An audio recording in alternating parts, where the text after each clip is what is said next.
Welcome to Into the Desert, where we'll be having conversations about relevant issues with respect and without finger pointing. I'm Larissa Munns. I'm Elgin Hushbeck. I'm the author of 11 books, including Seeking Truth and Preserving Democracy. And if you'd like to join the conversation, please fill out your comments below, but remember to keep it respectful. We would like to foster conversation and not division.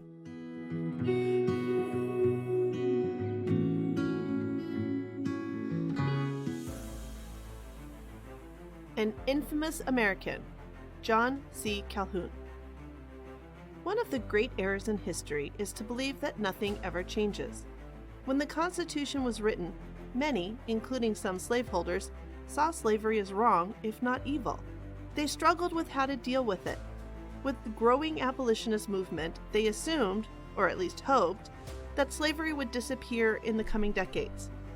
As Abraham Lincoln noted in the Lincoln-Douglas debates, When this Constitution was framed, its framers did not look to the institution existing until this day.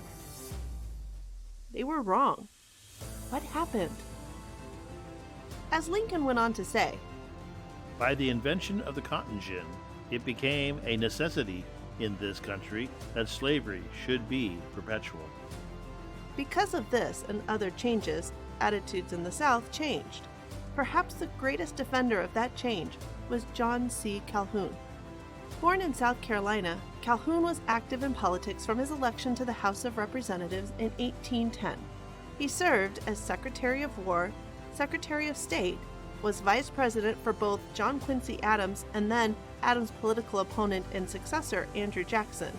He ended his career as a senator from South Carolina until he died in 1850.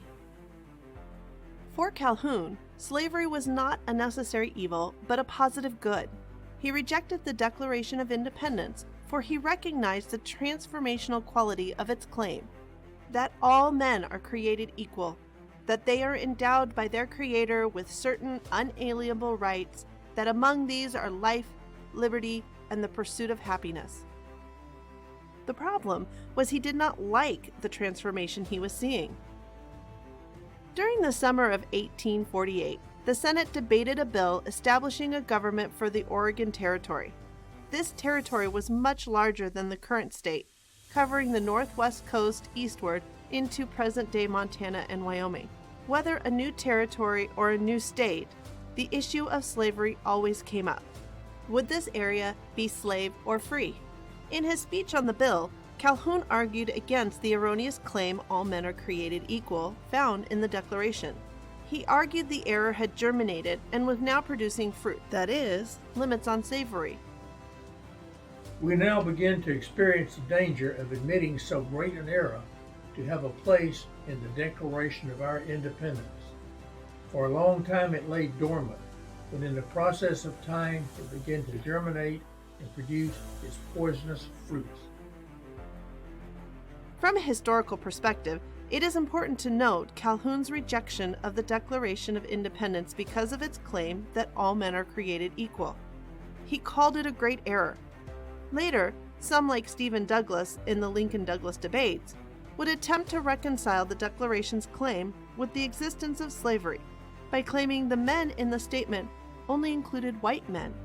Yet, it seemed clear that Calhoun never heard or even considered this option. If he had, he certainly would have adopted it.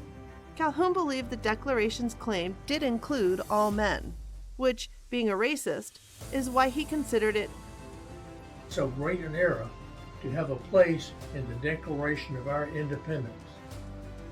In addition, for Calhoun, liberty was not a right that government was to protect, but a reward that government could bestow on some, but not on others. Instead, then, of liberty and equality being born with men, they are high prizes to be won, and when won, the most difficult to be preserved. The changes brought about by Calhoun and others kept slavery alive. It hardened attitudes to the point that the South eventually attempted to dissolve the Union, fired on Fort Sumter, and started the Civil War. As a result, Calhoun goes down as an opponent of the Declaration of Independence and one of the most infamous leaders in American history.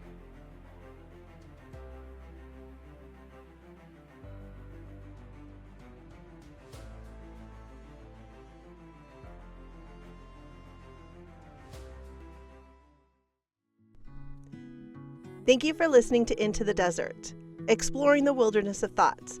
Don't forget to like and subscribe and put your comments below. Remember, be civil. We want to foster discussion and not division.